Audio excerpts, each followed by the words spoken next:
No a posledná téma je kultúra, šport a školstvo. Tam si pán Ondák teda najviac času pripravil, aspoň teda tak hovoril. No a samozrejme máte čas, pán Belinský má 2 minúty približne, pán Comorek 2 minúty 50 sekúnd, pán Choma 6 minút 3 sekundy, pani Lajčiaková minúta 6 sekúnd, pán Ondák 6 minút aj 9 sekúnd a pán Ryban 3 minúty 26 sekúnd. Takže tento čas si už môžete v tejto téme úplne vyčerpať. Neviem, či si chcete ešte nechať možno iba trošku času, aby ste reagovali na svojich spolukandidátov iba vlastne v rámci tejto témy a na otázky, ktoré budú dávať ľudia, bude ďalší čas. To už nám režia pripraví. Takže verím, že v tejto téme si teda ten svoj čas vyčerpáte. Ako uznáte za vhodné, už sa nebude potom presúvať nikde. Tak pán Belinský, opäť začínate. Čo sa týka oblasti kultúry, školstva, ja by som chcel povedať 2 základné veci.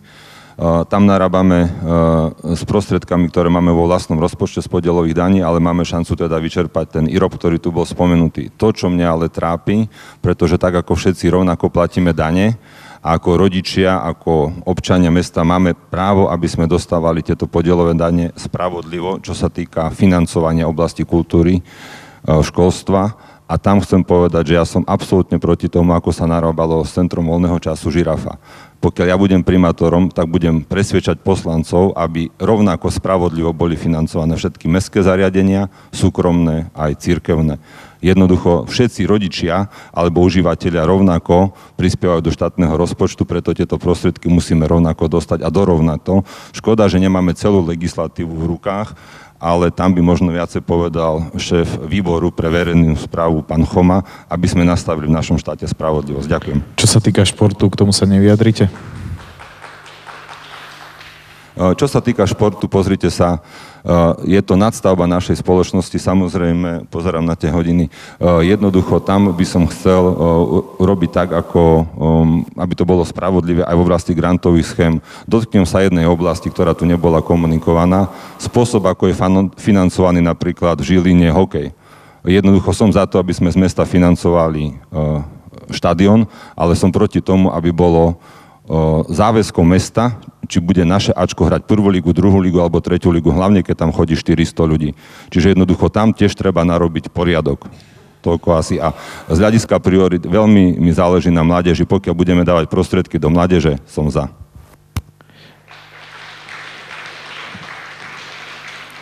Opäť pôjdeme podľa ABCD, dostane priestor pán Comorek, no a ja by som ešte možno tú tému trošku rozvil, pretože možno pán Belinský sa nechytil všetkého. Práve v tejto oblasti by sme sa mohli chytiť športovej haly. Hovorí sa o tom naozaj veľa. Športová hala na Boríku napríklad. Naozaj to bola téma tohto roka, dá sa povedať.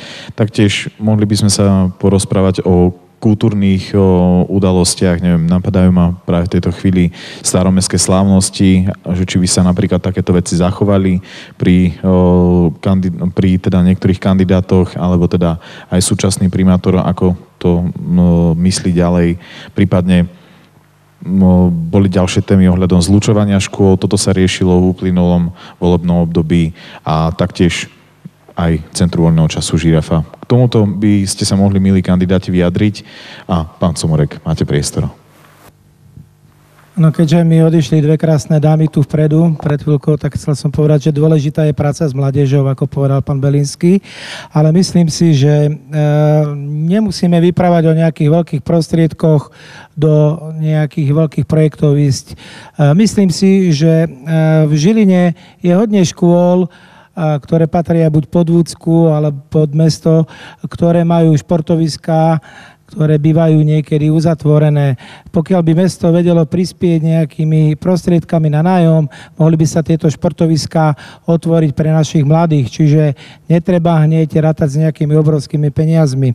A ďalšia vec, ja si myslím, že pre Žilinu by bolo veľmi prospešné, máme tu krásne vodné dielo, spraviť nejaké pekné pláže s nejakými športoviskami, ktoré by určite nebolo veľa peňazí stálo a tí ľudia cez to leto by mohli chodiť aj na to vodné dielo. Určite by trebalo hlavne tú jednu veľkú halu multifunkčnú, ale nerozbíjať peniaze do nejakých malých ihrisk, pokiaľ máme tieto školské ihriska k dispozícii a takisto aj tie telocvične. Ďakujem. Takisto je tu priestor aj pre pána Chomu. Čo sa týka oblasti kultúry, športu, školstva, so školstvom sme sa vymordovali, pretože naozaj za posledné 2-3 roky sme urobili úplnú racionalizáciu niektorých procesov. Znížili sme počet škôl z 18 na 14. Vieme, kde to je. Školy sa nám dostávajú z červených čísel do čiernych. Čiže naozaj dostávame školstvo úplne pod kontrolu, čo ma veľmi teší. A to i napriek tomu teda, alebo i vďaka tomu, že ich nerušíme celkom. V zásade objekty ostávajú tam, kde sú. Vychádzame v ústrety ľuďom, občanom, žiakom. Školstvo je na dobrej ceste. Myslím, že naozaj na dobrej ceste. Čo sa týka športu a kultúry, ja nemám čo teraz, ako by som povedal, hovoriť niečo zásadné, že čo ideme robiť ďalej. My len musíme vylepšovať to, čo už naozaj veľmi dobre funguje. Teraz sa nehnevajte, že sa akoby chválim, ale chválim mojich ľudí, ktorí robia všetko to, čo sa týka školstva, kultúry a športu, pretože kultúra a šport na meste funguje reálne a veľmi dobre. Staromestské slávnosti alebo Žilinské kultúrne leto s viac ako 60 podujatiami staromestské slávnosti. Tu musím zdôrazniť napríklad porovnanie, ak v roku 2010 stali staromestské slávnosti miesto 140 000 eur a mali nejakých 37 podujatí, tak nás stáli tento rok 37 000 eur, dámy a páni, obrovský rozdiel, s dvojnásobným počtom podujatí. A tie staré samozrejme organizoval pán Barčík, kto iný. Preto ma nesmierne mrzí, že tá stolička je prázdna, lebo som mal viac takýchto vecí nachystaných. Chcem všetkých ubezpečiť, dámy a páni, že neobávam sa o kultúru a šport v tomto meste, pretože to pôjde svojím spôsobom normálne ďalej. Máme pripravené veľmi pekné opäť ako sa povie, vianočné trhy, i napriek tomu, že sme teda, i vďaka tomu, že sme vysúťažili zase 100 000 z prenajmu týchto miest, myslím, že atmosféra bude opäť o niečo lepšia, o niečo krajšia a ak nám zasneží, tak to bude úplne ideálne. Neobávam sa o tieto oblasti, ale ešte si nechám potom na záverečné slovo ešte 3 minútky, ak dovolíte. Pozrite si predpoveď počasie. Dobre, máme tu opäť priestor aj pre pani Lajčiakovú, ideme podľa poradia, ako celý večer. No, ja len veľmi krátko, že či chcem, či nechcem, musím dať za pravdu pánu Comorkovi, že netreba ísť do veľkých projektov, ale treba jednoducho fakt, okolo škôl sme mali vždy vybudované, pokiaľ si pamätáte staršie ročníky, krásne obrovské ihriska s telocvičňami. Tieto treba chytiť, zrekultivovať a telocvične v podstate aj školy si môžu začať nejakým takýmto spôsobom privyrábať, pokiaľ budú schopné tieto telocvične prenajímať. Zatiaľ toľko, ďakujem. Je tu priestor pre pána Ondáka. Takže školstvo. Školstvo to je jeden jediný veľký dôvod, prečo ja vlastne kandidujem na primátora, pretože v súčasnej dome mesto nemá žiadnu koncepciu pre riadenie a rozvoj škôl. Všetko sa robí chaoticky, bez nejakých väčších plánov. Jednoducho školy sa zlučujú, elokujú. Elokácia prináša úsporu akurát jednej jedinej osoby, že nemá škola riaditeľku, ale riaditeľka je úplne na druhej škole. Toto je v skratkosti elokácia. Zamestnanci škôl sú 10 rokov bez osobného príplatku. Napríklad, dám presne príklad z Trnového, odkiaľ som, základná škola v Trnovom. Rada školy bola masírovaná informáciami zo strany mesta toho, že ako zlé škola hospodári, ako to nevychádza, aké sú minusy. Tak na základe tohoto došlo k odvolaniu riaditeľky. Mesto ju odvolalo, nemuselo, ale odvolalo. Mesto podľa zákona nemá povinnosť, keď rada školy vysloví nedôveru riaditeľke školy, ale môže a nemusí. Mesto bez toho, že by niečo sa skúmalo, tak riaditeľku odvolalo. Potom bola vykonaná kontrola, hlavný kontrolór mesta vykonal kontrolu na základnej škole. 3 mesiace potom, ako bola pani riaditeľka odvolaná, a so zistením takým, že vlastne mesto nedalo škole 400 eur zhruba na tom, čo malo byť z normatívu a 8 000 čosi eur, čo škole patrilo na origináloch. Originály to sú školský klub, jedáleň a takéto veci. Takže vlastne mne ako rodičovi alebo občanovi, ktorí tam mu chodia deti do tejto školy, tak sa mi to zdá také nelogické, že čo sa vlastne robí, že sa umelo niečo naťahuje a potom sa odvoláva, mení a sú tam takéto problémy. Tiež by som chcel poukázať na to, že základná škola v Trnovom je prvá v okrese a 13. na celom Slovensku, čo sa týka úspechov detí, aké majú vedomosti, aké sú šikovné. A jeden poslanec povie, že škola zaspala na Vavrínoch, že deti boli šikovné, múdre, ale ekonomické ukazovatele ušli. A pritom v porovnaní asi 15 alebo 14 škôl, základná škola v Trnovom bola prvá počiarov, mala minus 15 000, čiže keď ten kontrolór, keď zoberieme 9, tak ostáva nám 6 000. Tak pre 6 000 eur ročne hrozilo niečo, že škola sa spojí s Martinskou, alebo jednoducho, že zanikne. No a ja by som chcel apelovať na každého, kto sa stane primátorom, aby nerušil školy, lebo škola je jedna veľká komunita, kde žijú deti, kde žijú rodičia a toto všetko pracuje ako jedno veľké srdce, jeden organizmus. A tým, že tie deti by sa napríklad presunuli do inej školy, tak už tá integrita tých detí z tej obce alebo z tej mestskej časti zaniká a sa strácajú v tom. A toto tým deťom neberme, nech sú spolužiaci, nech sa poznajú a nech nemajú problémy s tým iným prostredím.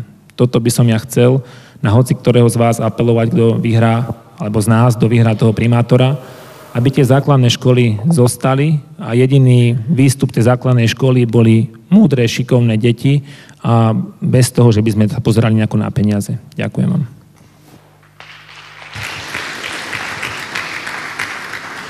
Ďalší má priestor pán Ryban. Z môjho pohľadu školstvo nemá víziu, nemá jasnú stratégiu rozvoja alebo teda smerovania toho, ako tie naše detičky vzdelávať a akou formou. Došlo k viacerým takým nezmyselným krokom spájaní niektorých škôl, ktoré dokonca vedľa seba nesídlia, sú od seba, tí učitelia musia cestovať. Čiže v tomto ponímaní si myslím, že školstvo potrebuje jednoznačnú stratégiu. To vedenie, ktoré tam dneska je slabé a veľmi zlé. Kultúra, viete, nemyslím si, že kultúru nášho mesta tvoria len nejaké tie vianočné trhy. Ja si pamätám Žilinu v dávnejšej dobe, kedy tu boli koncerty, kedy tu bol život, kedy sa tu proste niečo navštevovalo a tvorilo sa. Toto mi tu chýba. Ja si myslím, že mesto má byť tá platforma, ten priestor dávať mnohým našim mladým, ktorí tu tvoria. Máme tu staničku, ktorá vytvára veľmi dobré akcie a dať jej priestor na to, aby mohla sa rozširovať ešte nielen na tom svojom malom priestore, ale vo väčšom. Čiže mesto má vytvoriť platformu, priestor pre všetkých mladých, ktorí chcú, alebo aj iných, ktorí chcú budovať tú kultúru v našom meste. Chýba mi tu niečo také, ako všade po Slovensku bežia farmárske trhy, ktoré nebudú budované skupinou ľudí, ale našimi produktami, ktoré tu v našom regióne vieme budovať a vieme ich nejako užívať. Šport v Žiline, okrem futbalu, ktorý funguje preto, lebo má jasného pána, jasnú koncepciu, jasnú víziu a čest tejto aktivite a vážim si toho človeka, ktorý to buduje. Toto isté sa musí stať aj v hokeji. Tak, ako dneska funguje hokej, to, že nám tam chodí 400 ľudí páni, to je náš problém. To je problém toho, že to vedenie je také, aké je. Pokiaľ neprejde zásadnou zmenou a zásadnými krokmi, tak, aby to malo význam a zmysel, potom budeme chodiť na hokej. Športová hala, bohužiaľ, nepozerajte sa na nás, čo urobíme so športovou halou, ja vám otvorene poviem, ja s ňou budem robiť nič. Športová hala bola predaná, predal ju pán primátor Slota, predal ju jasnému vlastníkovi, tak sa treba pýtať jeho, keď ju dobuduje. To není otázka na nás, čiže proste športová hala je už za nami, treba sa postaviť k tej veci tak, ako to je. Môj názor na to, že treba budovať viacero menších športovísk. Máme tu priestory, ktoré sú nevyužité, ktoré sú zarastené trávou, nevyužívajú sa, netreba tam ani mega investície na to, aby sa proste mohli tieto aktivity tam otvoriť a mohli spustiť. Cyklotrasy by mali byť jednou tou časťou toho športovísk. Máme tu dostatok priestoru, či už okolo vodného diela, alebo naviazať to na ďalšie turistické a cyklotrasy, ktoré tu sú okolí, ktoré dokážu nám dať ten priestor na ten relax, oddych a na ten šport. Ešte si ušetrím pár sekúnd. Ďakujem. Tak pán Choma si pýta slovo a dokonca má aj najviac času. 3 minúty 56 sekúnd. Ja by som predsa len zareagoval na kolegov, čo sa týka školy v Trnovom, pretože o tomto tu bola reč. V každom prípade chcem povedať pánom, tak ako toto je zásadné nedorozumenie a naozaj nedostatok informácií, ktoré máte. Ja len skrátke poviem, že ak sa týkalo minulého školského roka, táto vec sa týkala minulého školského roka, tak základná škola v Trnovom dostala reálne z prenesených kompetencií na mzdy 100%. To je to, z čoho má nárok v zmysle systému, ktorý funguje, pričom má nárok na 95%. Dostala 100%. Na prevádzku dostala takisto 100%, pričom zákonný nárok je 80%. A okrem toho dostala ešte 16 800 alebo koľko eur na to, aby vykryla platy učiteľov, pretože si na ne nevie jednoducho zarobiť tým spôsobom, že má veľa učiteľov, málo žiakov. My sme sa rozumeli. To znamená, mesto dopláca na to, ale mesto dopláca nie zo svojich prostriedkov, ale bez iných škôl, kde by tieto peniaze mohli byť rozdelené na odmeny učiteľov. Nie je pravda, že škola v Trnovom, alebo že v základnej škole v Trnovom pochybilo mesto. Nie je to pravda. A hovorím to verejne tu pred všetkými ľuďmi. A čo sa týka odvolania pani riaditeľky, ak školská rada, a ja nikdy nezasahujem do rozhodnutia školskej rady, nikdy. Ak školská rada odvolá alebo dá návrh na odvolanie, primátor odvolá. Keď školská rada povie, že volí, primátor zvolí. Nemám s tým žiadny problém, ale je tam preto 8 ľudí, zástupcov, rodičov, pedagógov, poslancov a tak ďalej, aby rozhodli, či je to správne, alebo nie je to správne. Ku dnešnému dňu je stav taký, že je menovaná nová pani riaditeľka, je to nastavené ekonomicky, akoby si utrasené a verím, že teraz príde čas, kedy aj vy sa presvedčíte o tom, že tá škola pôjde len a len dopredu a že výsledky, ktoré boli dosahované v minulom období, neboli zlé, budú ešte lepšie. A ešte jedna vec, nikdy som ja osobne nezvažoval nič v súvislosti so zlučovaním škôl alebo dokonca zrušením školy v Trnovom. Pán Ondak, beriete si do rúk mikrofón. Ja by som chcel zareagovať. Vlastne rada školy nemala žiadnu písomnú informáciu o zlom hospodárení riaditeľky školy. To boli všetko len ústne informácie, ktoré dávali zástupcovia mesta. Tiež som bol prítomný na rade školy už po odvolaní riaditeľky, kde chcela jedna členka rady školy za učiteľov prečítať úryvok z finančnej kontroly, ktorú robil kontrolór hlavného mesta, ktorý robil kontrolór Žiliny. Hlavný kontrolór mesta robil túto správu a tam zistil tieto nedostatky. 400 čosi a skoro 9 000. A vtedy ho zastavili pracovníci mesta s tým, že je to tajné, že sa to nesmie tam čítať, tak jednoducho rodičia povedali, hádam, nebudeme robiť nič protizákonné a nebudeme to čítať. Takto sa s tým uspokojili. Takže asi iba toľko k tomuto. A chcem vám veriť, že alebo verím vám, že tá škola teda pôjde a bude v poriadku a deti nebudeme voziť desi inde do mesta. Ďakujem. Hlasí sa niekto ďalší o slovo? Pani Lajčáková. Stali nejaké sekundy drobné. Tak riešili sme školy, riešili sme kultúru, ale neriešili sme tu na škôlky. Tak neviem, vidím, že je tu na dosť mladých ľudí, aj takých, čo tie deti majú, tak neviem, ako sú oni spokojní s tým stavom škôlok, ktoré sú tu, keď už sa bavíme o tom, že školy majú mať, že rovnako platíme dane a že deti do škôl chodia, niektoré sú dotované, niektoré sú nedotované, že mesto nemá dostačujúci počet miest pre deti v škôlkach a že niektorí rodičia si musia platiť súkromné škôlky. Ďakujem. Tak to už bol čas celých 15 minút pani Lajčiakovej. Viac už nebude priestor k tomu, aby sa vyjadrovala. Poprosím potlesk. Teraz páni, kto sa chce z vás vyjadriť? Pozerám na čas, kto má najviac. Neviem, pán Chomá, vy máte najviac času. Chcete sa vyjadriť ešte teraz, alebo ideme, neviem, či necháme súčasnému primátorovi ako poslednému slovo, alebo skúste, máte najviac času. Tak ešte potom môžete si to rozdeliť už asi iba na dve časti, alebo skúste. Nie, ja skúsim na záver povedať niečo iné, dámy a páni. Sme naozaj pred voľbami a sme v čase, kedy sa mnohí ľudia rozhodujú. Vidíte, čo sa deje a už nejdem komentovať opäť pána Kašu a pána Barčíka. Strašne ma mrzí naozaj, že tu nie sú. Dokonca, že tu nie je pán Slota, pretože to by si zaslúžilo isté komentáre. Ale i napriek tomu, že tu nie sú, dámy a páni, ja si dovolím pripomenúť niektoré veci, aby naozaj voliči nezabudali na to, čo tu bolo počas 16 rokov Jana Slotu. On sa stále tvári, že ako koľko vybudované a tak ďalej, ale z tých peňazí, z toho rozpradaného mesta, tie niektoré chodníky mali byť zlaté. To námestie malo byť z mramoru, nie ako zo dlážby 4. triedy, ktorá sa rozpadáva. Kedy sme Masaryčku sme museli vymieňať, dobre si pamätáte. Viete, ako fungovalo zastupiteľstvo, v akom stave chodil na zastupiteľstvo, aké materiály sa nosili, respektíve žiadne sa nenosili na zastupiteľstvo. Schvaľovalo sa, bratia a sestry v Kristu, predáme sad Štúra a bol predaný. Ako toto chcete, aby sa vrátilo reálne? Ja si naozaj neviem predstaviť. Hádam sa tá Žilina posunula za ten čas niekam. A pokiaľ hovoríme o období pána Harmana, takisto ja si neodpustím pripomenúť, dámy a páni, aké obrovské podrazy sa tu urobili, ale už oveľa väčšej takej sofistikovanejšej forme. Už tu bol spomínaný dlh 160 miliónov zo Žilinskej parkovacej spoločnosti od pána Trabelsiho na mesto. Za čo? Za čo? Za to, že sme dostali síce 58% účasť v Žilinskej parkovacej spoločnosti, ale bez rozhodovacieho práva. Vy dnes nemôžete urobiť nič. Nemôžete o 50 centov znižiť cenu. Nemôžete postaviť nový parkomat, či automat parkovací. Nemôžete urobiť nové nič. Bez pána Trabelsiho neurobíte nič. Darmo mám 56%. Hlavná vec, že máme 160 miliónov na krku. Ako sa narábalo, prečo sa predal pozemok pod Karpackou za 1 euro?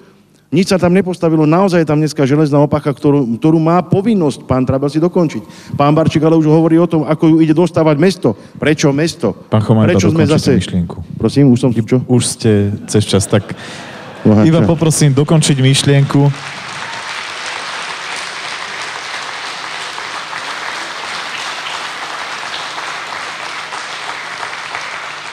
Myslím ale, že svoj účel to splnilo. Ja by som ho naozaj nechal možno ešte fakt, že 5 sekúnd iba dokončiť myšlienku, čo ste chceli dopovedať. Ja len chcem pripomenúť, aby ľudia nezabúdali jednoducho. Aby skúsili vyhodnotiť jednoducho to, kto čo spravil počas primátorovania, aby sa podľa toho zaredil. To je všetko.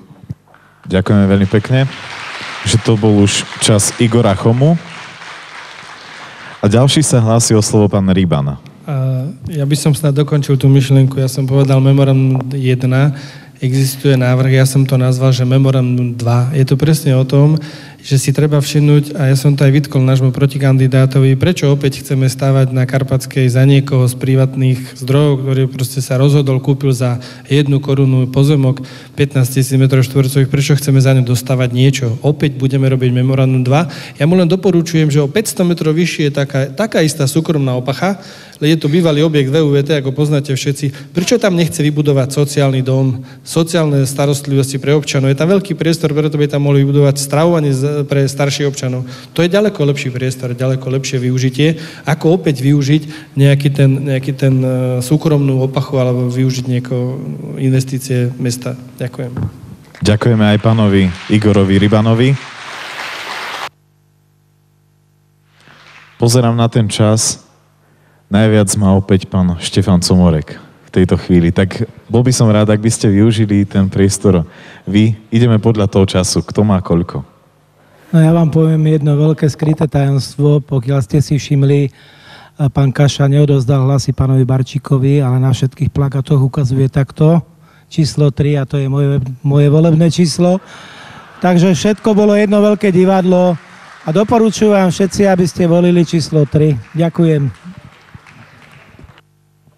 Nechcete využiť viac času? Odovzdám pánovi Chomovi, môjmu susedovi, za to, že máme stále tú našu cestu na Lieskovej krásnu, udržiavanú, bezpečnú, takže dúfam, že to bude aj v tom prípade potom, že sa môže za 4 roky poďakovať aj on mne, lebo sme dva domy od seba. Dobre, takže pán Choma, úplne nakoniec dostanete priestor, dobre? Ešte tam má čas pán Ondak. Tak nadviažem, bolo povedané všetko, taká voľnejšia diskusia, sme sa tam bavili dobre. Mrzí ma trošku, že je tu menej ľudí na to, koľko je voličov v Žiline. Fakt, že som čakal, že to tu bude plné. Je to tak, no, je dôležité, aby mesto malo dobrého hospodára. To je jedno, len aby boli nezávislé dobré rozhodnutia pre ľudí a nie pre strany a pre nejaké firmy. A čo by som vám chcel povedať, že aby ste išli voliť, aj keď nebudete voliť mňa, ale prídite voliť a využite to svoje právo, aby sme sa mali lepšie my tu všetci v Žiline. Koľko máme ešte? Minúta. No ešte, čo som chcel povedať, povedzme ku tej športovej hale, tiež som ja za to, aby si to nechal ten vlastník, ktorý ho má teraz a mesto musí nájsť nejaké iné miesto a nejaký iný spôsob, ako budú deti športovať. A tiež by som ešte chcel, aby aj to mesto bolo také priateľské, viac otvorenejšie alebo viac sa pozeralo na mestské časti, lebo ja teraz, keď sa rozprávam s ľuďmi v mestských častiach, tak oni to pociťujú ako takú krivdu trošku, že sme pod mestom, lebo rozhodujú o nás podstatne cudzí ľudia a aby aj ten rozvoj tých mestských častí bol taký, ako sa patrí na mesto. Asi tak všetko. Ďakujem vám, že ste prišli. Ďakujeme. Takže môžeme pokladať to, že naozaj ten čas je už ako keby vyčerpaný. Pán Belinsky, máte 13 sekúnd, využite ich teraz. Ja vám chcem povedať jedno zásadné posolstvo. Moja kandidatúra je vážna. Nekandidoval som za poslanca, pretože moje meno nie je na žiadne kšefty, aby som mohol byť viceprimátorom. Rozhodol som sa otvoriť svoju kanceláriu občanom. Mám najsilnejší tím, môjim tímom sú občania, nápady dostanete zajtra v novinách. Nie takého kandidáta na primátora, ktorý by obsiahol všetky problémy Žiliny, ale občania o nich vedia. Ďakujeme, a pokiaľ budem primátorom, budú mi pomáhať riadiť mesto Žiliny. Ďakujeme.